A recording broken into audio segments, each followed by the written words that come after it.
ಆಲೂರು ಕಟ್ಟಾಯ ವಿಧಾನಸಭಾ ಕ್ಷೇತ್ರದ ಯುವ ಕಾಂಗ್ರೆಸ್ ಆಲೂರು ಬ್ಲಾಕ್ ಕಾಂಗ್ರೆಸ್ ವತಿಯಿಂದ ಕೇಂದ್ರ ಬಿಜೆಪಿ ಸರ್ಕಾರದ ಬೆಲೆ ಏರಿಕೆ ಖಂಡಿಸಿ ಪ್ರತಿಭಟನೆ ನಡೆಸಲಾಯಿತು.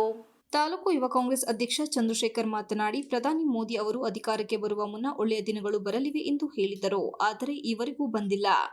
ಮನೆ ಬಳಕೆಯ ಎಲ್ಪಿಜಿ ಗ್ಯಾಸ್ ಬೆಲೆಯನ್ನು ಏಕಾಏಕಿ 50 ಏರಿಕೆ ಮಾಡಿ ಬಡ ಹಾಗೂ ಮಧ್ಯಮ ವರ್ಗದವರ ಮೇಲೆ ಹೊರೆ ಹೊರಿಸಿದ್ದಾರೆ. ಕೇಂದ್ರ ಸರ್ಕಾರ ಡೀಸೆಲ್ ಮತ್ತು ಪೆಟ್ರೋಲ್ ಮೇಲಿನ ಅಬಕಾರಿ ಸುಂಕವನ್ನು ಏರಿಕೆ ಮಾಡುವುದರಿಂದ ದಿನೇ ದಿನೇ ಪೆಟ್ರೋಲ್, ಡೀಸೆಲ್ ಬೆಲೆ ಹೆಚ್ಚಳವಾಗುತ್ತಿದೆ. ಇದರಿಂದಾಗಿ ಅಗತ್ಯ ವಸ್ತುಗಳ ಬೆಲೆ ಏರಿಕೆಯಾಗಿ ಜನರು ಜೀವನ ಸಾಗಿಸುವುದೇ ಕಷ್ಟವಾಗಿದೆ. ಇಂತಹ ಜನವಿರೋಧಿ ಬಿಜೆಪಿ ಸರ್ಕಾರವನ್ನು ಅಧಿಕಾರದಿಂದ ಕಿತ್ತೊಗೆಯುವಂತೆ ಒತ್ತಾಯಿಸಿ ಯುವ ಕಾಂಗ್ರೆಸ್ ವತಿಯಿಂದ ಪ್ರತಿಭಟನೆ ನಡೆಸಲಾಗುತ್ತಿದೆ. ಕೇಂದ್ರ ಸರ್ಕಾರ ಈ ಕೂಡಲೇ ಸಿಲಿಂಡರ್ ಬೆಲೆ ಇಳಿಕೆ ಮಾಡಬೇಕು. ಪೆಟ್ರೋಲ್, ಡೀಸೆಲ್ ಮೇಲಿನ ಅಬಕಾರಿ ಸುಂಕವನ್ನು ಕಡಿಮೆಗೊಳಿಸಿ ಬೆಲೆ ಇಳಿಕೆ ಮಾಡಬೇಕು. ಇಲ್ಲವಾದಲ್ಲಿ ಮುಂದಿನ ದಿನಗಳಲ್ಲಿ ಕಾಂಗ್ರೆಸ್ ಪಕ್ಷದ ವತಿಯಿಂದ ರಾಜ್ಯಾದ್ಯಂತ ಪ್ರತಿಭಟನೆ ನಡೆಸಲಾಗುವುದು ಎಂದರು. ಹಾಸನ ಜಿಲ್ಲಾ ಯುವ ಕಾಂಗ್ರೆಸ್ ಅಧ್ಯಕ್ಷ ರಂಜಿತ್ ಮಾತನಾಡಿ, ಪೆಟ್ರೋಲ್, ಡೀಸೆಲ್ ಮತ್ತು ಸಿಲಿಂಡರ್ ಬೆಲೆ ಏರಿಕೆಯಿಂದ ಬಡ ಮತ್ತು ಮಧ್ಯಮ ವರ್ಗದ ಜನರ ಪಾಲಿಗೆ ಬಿಜೆಪಿ ಕಂಟಕವಾಗಿ ಪರಿಣಮಿಸಿದೆ.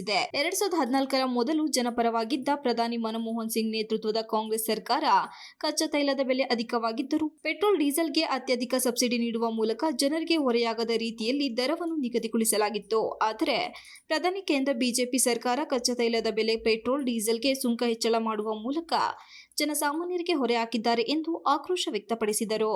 ಪ್ರಧಾನಿ ನರೇಂದ್ರ ಮೋದಿ ನೇತೃತ್ವದ ಬಿಜೆಪಿ ಸರ್ಕಾರ ಬಡವರ ವಿರೋಧಿ ನೀತಿಗಳ ಮೂಲಕ ಜನರನ್ನು ದಿಕ್ಕು ತಪ್ಪಿಸುತ್ತಿದೆ. ಬಿಜೆಪಿಯ ದುರಾಡಳಿತ ತಿಳಿಸಲು ಪ್ರತಿಭಟನೆ ಹಮ್ಮಿಕೊಂಡಿದ್ದು, ಅಗತ್ಯ ವಸ್ತುಗಳ ಬೆಲೆ ಏರಿಕೆ ಕಡಿವಾಣ ಹಾಕದೆ ಹೋದರೆ ಬಿಜೆಪಿ ವಿರುದ್ಧ ಇನ್ನಷ್ಟು ಉಗ್ರ ಹೋರಾಟ ನಡೆಸುವುದಾಗಿ ಎಚ್ಚರಿಕೆ ನೀಡಿದರು. ಸಕಲೇಶಪುರ ಆಲೂರು ಕಟ್ಟಾಯ ವಿಧಾನಸಭಾದ ಅಧ್ಯಕ್ಷ ಧರ್ಮ ಮಾತನಾಡಿ, ಕೇಂದ್ರದಲ್ಲಿ ಬಿಜೆಪಿ ಸರ್ಕಾರ ಅಧಿಕಾರಕ್ಕೆ ಬಂದ ಮೇಲೆ ಬಡವರು ಮತ್ತು ಮಧ್ಯಮ ವರ್ಗದ ಜನರಿಗೆ ಬರೆ ಇಳಿಯುತ್ತಾ ಬಂದಿದೆ. ಪೆಟ್ರೋಲ್, ಡೀಸೆಲ್ ಮತ್ತು ಸಿಲಿಂಡರ್ ಬೆಲೆ ಏರಿಕೆ ಮಾಡಿ ಬಡ ಜನರ ಹೊಟ್ಟೆ ಮೇಲೆ ತಣ್ಣೀರು ಬಟ್ಟೆ ಹಾಕಿದೆ ಎಂದು ಆಕ್ರೋಶ ಹೊರಹಾಕಿದರು. ಬೆಲೆ ಏರಿಕೆ ಮಾಡಿರುವುದರಿಂದ ತೆರಿಗೆ ಜಾಸ್ತಿ ಮಾಡಿರುತ್ತೆ. ಪೆಟ್ರೋಲು, ಡೀಸೆಲು ಮತ್ತು ಗ್ಯಾಸ್ ಬೆಲೆ ದಿನ ದಿನ ಹೆಚ್ಚಾಗುತ್ತಿರೋದರಿಂದ ಅದನ್ನು ಖಂಡಿಸಿ ಪ್ರತಿಭಟನೆ ಮಾಡ್ತಿದ್ದೇವೆ. ಮುಂದಿನ ದಿನಗಳಲ್ಲಿ ಈ ಥರ ಪ್ರತಿಭಟನೆ ದಿನ ಬೆಳಗ್ಗೆ ವಸ್ತುಗಳನ್ನು ಜಾಸ್ತಿ ಮಾಡ್ತಾ ಇದ್ದಂಥ ಸಂದರ್ಭದಲ್ಲಿ ನಾವು ಡೆಲ್ಲಿಯವರೆಗೂ ಸಹ ನಮ್ಮ ಯೂತ್ ಕಾಂಗ್ರೆಸ್ ವತಿಯಿಂದ ಪ್ರತಿಭಟನೆ ಮಾಡೋದಕ್ಕೆ ನಾವು ಸಿದ್ಧರಾಗಿದ್ದೀವಿ. ಹಾಗೆ ಮುಂದಿನ ದಿನಗಳಲ್ಲಿ ಇದೇ ರೀತಿ ಏನಾದರೂ ಬೆಲೆ ಏರಿಕೆ ಮಾಡ್ತಿದ್ರೆ ನಾವು ಉಗ್ರ ಹೋರಾಟ ಮಾಡಬೇಕಾಗುತ್ತೆ. ಈ ನಿರುದ್ಯೋಗ ಸೃಷ್ಟಿ ಮಾಡ್ತಿದ್ದಾರೆ. ಇವರು ಬಂದು ಬಡವರ ಜನರಿಗೆ ಏನೂ ಅನುಕೂಲ ಮಾಡ್ತಿಲ್ಲ. ಈಗ ನಮ್ಮ ಸರ್ಕಾರ ಬಂದು ಏನು ನಮ್ಮ 5 ಗ್ಯಾರಂಟಿ ಪಂಚ ಗ್ಯಾರಂಟಿಗಳನ್ನ ನಮ್ಮ ಸಿದ್ದರಾಮಯ್ಯ ಸಾಹೇಬರಾಗಿರ್ಬೋದು, ಡಿ ಕೆ ಸಾಹೇಬರಾಗಿರ್ಬೋದು, ಎಲ್ಲರೂ ನಮ್ಮ ಕರ್ನಾಟಕ ಸರ್ಕಾರ ಪ್ರತಿ ಮನೆಗೂ ಬಡವರಿಗೆ ತಲುಪ್ತಾ ಇದ್ದಾರೆ. ಆದರೆ ಇವರು ಈ ಬಡ ಜನರಿಂದ ಮತ್ತೆ ಕಿತ್ಕೊಳ್ಳೋಂಥ ಬಿಜೆಪಿ ಕೇಂದ್ರ ಸರ್ಕಾರ ಮಾಡ್ತಿದೆ. ಇದು ಇದೇ ರೀತಿ ನಡೆದ್ರೆ ನಾವು ಮುಂದಿನ ಉಗ್ರ ಹೋರಾಟ ಮಾಡ್ತೀವಿ. ಈ ಈಗ ನಮ್ಮ ಹಾಸನ ಜಿಲ್ಲೆಯ ಅಧ್ಯಕ್ಷ ರಂಜಿತ್ ನೇತೃತ್ವದಲ್ಲಿ ಮುಂದಿನ ಉಗ್ರ ಹೋರಾಟ ಮಾಡ್ತೀವಿ ಅಂತೇಳಿ ನಾನು ಮಾತು ಮುಗಿಸ್ತೀನಿ.